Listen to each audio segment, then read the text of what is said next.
¿Qué tal? ¿Cómo están? Bienvenidos a una nueva mañana de radio. Estamos ya en el primer día del mes de abril del año 2019. El Papa. Muy interesante la entrevista de anoche en Salvados. Muy reveladora del Papa y de quienes o le canonizan o le desprecian dependiendo de cuál sea el asunto sobre el que opine o hable el Papa. Este es el problema de considerar fuente de autoridad moral a alguien porque denuncia, por ejemplo, que en Europa estamos dando la espalda a los emigrantes y a los refugiados. El problema es que cuando después dice que el encubrimiento de los abusos en la Iglesia hay que entenderlo por la cultura de la época. ¿De qué época? Que la mujer puede participar en la vida eclesial pero con límites. O que tener una tendencia homosexual no es inmoral, pero practicar el sexo homosexual sí que lo es. Entonces la fuente de autoridad moral igual deja de serlo para quien no coincide en nada con todo eso. ¿Y cómo haces de alguien una fuente de autoridad moral en unos casos y no en otros? Como dijo Jordi Évole al comienzo de la charla, el Papa dio esta entrevista para hablar de lo que él quería hablar, que era los refugiados. Varias veces le reprochó sutilmente al entrevistador que se fuera del tema para preguntarle por otras cosas. Decía Francisco, pero ya hemos acabado con los emigrantes, con el tema de los... El Papa, como casi todos los responsables de organizaciones jerarquizadas, se siente cómodo hablando de lo que hacen o dejan de hacer los demás, digamos que está en su zona de confort, como se dice ahora, cuando el problema o el fenómeno del que se habla no es responsabilidad suya. Los desplazados, por ejemplo, el drama de la muerte en el Mediterráneo, la injusticia que provoca la miseria y la violencia de sus países de origen, ¿no? La controversia entre gobiernos europeos sobre cómo debe actuarse con las mafias que cobran a esas personas desesperadas por embarcarlas en cualquier cosa y abandonarlas después a la deriva, ¿no? El papel de las ONGs en el Mediterráneo. Ahí cumple el Papa con su papel de conciencia crítica. Este es el Papa al que van a escuchar con devoción Ada Colau o Manuela Carmena. Aunque en verdad esta sea la misma postura que han tenido siempre todos los papas. El de hoy, que es un papa de izquierdas, no dice nada distinto sobre este asunto de lo que decía Wojtyla, que muy de izquierdas nunca fue. La injusticia que sufren los desplazados, decía Juan Pablo II, es la vergüenza de nuestra época. Año 1992. La doctrina social de la Iglesia Católica lleva siendo la misma desde hace décadas y no cambia en función de quién sea el Papa. Francisco dio la entrevista para hablar de los otros, ¿no? De los gobiernos, de los líderes que hacen las guerras, de los corruptos que someten a su población a la falta de horizonte. A todos ellos les dijo anoche que lean el Evangelio. Mientras la conversación con Évole discurría por ahí, el fervor en Twitter era tal que uno creyó que empezarían a pedir a gritos una asignatura pontifical en las escuelas españolas, en los colegios públicos.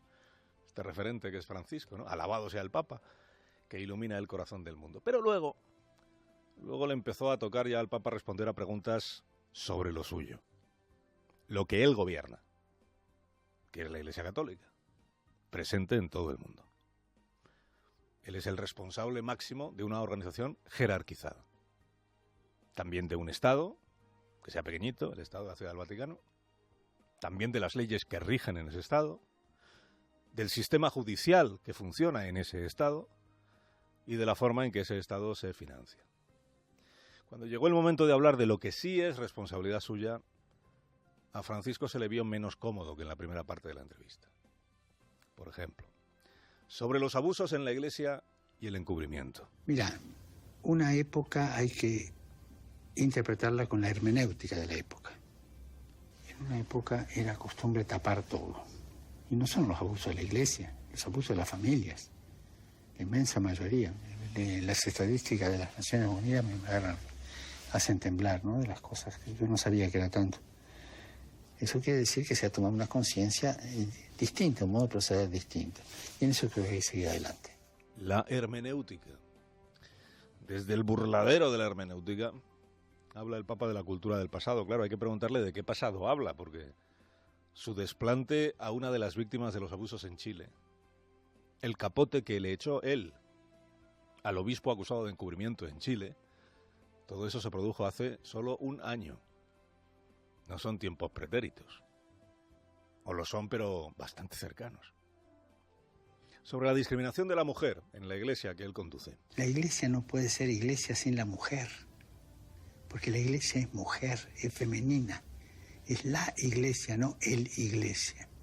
Entonces, una dimensión que no tenga feminidad en la iglesia hace que la iglesia no sea iglesia. Por eso la mujer en la iglesia, más que funciones, que las debe tener, consejera, jefe de dicasterios, eso tiene que tenerlo. Pero más que eso, el estilo femenino en la iglesia. La femineidad como respuesta un poco etérea a una realidad objetiva, y es que la Iglesia es una organización dirigida solo por hombres. Sobre la homosexualidad, de la que distingue todo el tiempo el Papa, la orientación, él dice la tendencia, de la práctica.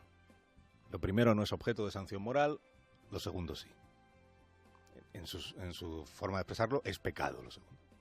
A los padres que sospechen de que su hijo pequeño puede ser homosexual, les recomienda el Papa que consulten al psicólogo. Nunca se echa del hogar a una persona porque tenga tendencia homosexual. Y yo estaba explicando eso, ¿no? Otra cosa es cuando la persona es muy joven, muy pequeña, y empieza a mostrar síntomas raros. Ahí conviene ir, y yo dije psiquiatra. En ese momento te sale la palabra que te sale hablando en un idioma que no es el tuyo, ¿no? Y no, a ir a un profesional, a un psicólogo, que más o menos vea a qué se debe eso, antes del diagnóstico. No contó el Papa qué deben hacer, en su opinión, los padres si el diagnóstico es que al niño no le pasa nada raro, es decir, que únicamente es homosexual. No sé si usted ve una rareza en que un hijo sea homosexual. Bueno, en teoría no, pero... No, en teoría no. Pero estoy hablando de un chico que se está desarrollando. Y los papás empiezan a ver cosas raras. Pues, consulten, por favor. Y vayan a un profesional. Y ahí se verá a qué se debe. Puede ser que no sea homosexual, que se dé a otra cosa. Pero pensar que es una cosa rara, que le gusten las personas de su mismo sexo... Y para la cultura actual, para una familia es raro. Para una familia es raro. No, se escandaliza un hijo. No. O algo que no comprenden, algo fuera de normal. No estoy haciendo juicio de valor acá. Estoy haciendo un análisis fenomenológico. Y sobre la exhumación de Franco y la responsabilidad de la Iglesia Católica en España para evitar que una vez exhumado sea inhumado en la Almudena. ¿Qué opinión tiene al respecto? No tengo opinión. Creo que hubo una comunicación entre el gobierno español y la Santa Sede. Secretaría de Estado, algo, pero yo no me metí en eso. La Secretaría de Estado algo, pero él no se... ni tiene opinión ni se mete en eso. Como si la Secretaría de Estado del Vaticano no dependiera de él. Y como si no fuera él quien decide, en última instancia, la postura de la Iglesia. El Papa, por cierto, que en conversación con periodistas en su viaje a Marruecos, ha dicho que vendrá a España cuando haya paz. Esta sí que es una afirmación que debería explicar el pontífice. Cuando haya paz, ¿en qué y en qué sentido? Si es que acaso nos ve en España muy en guerra, ahora mismo. Venimos a pedir infraestructura y vida para esas comarcas que también es España vaciada. Sacarle de la idea de que todo es agricultura y ganadería y que hay que diversificar la actividad económica dentro de ese medio rural. Lo que es una enmienda a la totalidad de 40 años de política de Estado. Pues enhorabuena a la España rural, a la España despoblada, porque suceda lo que suceda, en las elecciones del día 28 va a tener todo lo que está pidiendo. Eso se deduce del apoyo entusiasta que todos los partidos, incluido el que gobierna ahora, el que gobernaba antes, el que gobierna Aragón, el que gobierna Castilla y León, todos dieron a la manifestación de este domingo. Tan activos todos los partidos en la defensa de la España vacía o vaciada, que cuesta creer que no hayan solucionado todos sus problemas hace ya tiempo. En el Congreso y con unanimidad, visto lo visto. 100 escaños están en juego en las provincias de menor población. Son las que menos diputados aportan por cada circunscripción y por eso también son, a mayor diversidad de oferta electoral, las más peleadas. Soria tiene 2 escaños, Cuenca tiene 3, como Ávila, Teruel tiene 3, Huesca también.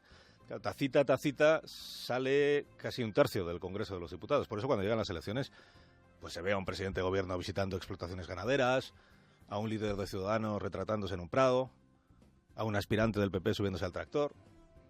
El ministro Cañete ya se fotografió en un tractor en las elecciones europeas de 2014.